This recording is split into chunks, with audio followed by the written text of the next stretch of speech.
So, wo ist der Evakuierungspunkt? Scheiße, reiß dich aus, mein Erik. Es scheint aus.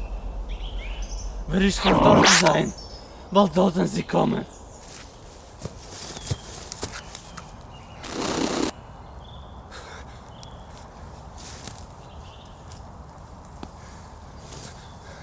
Es tut sie weh. Ich sollte diesen Drecksack sofort ersten.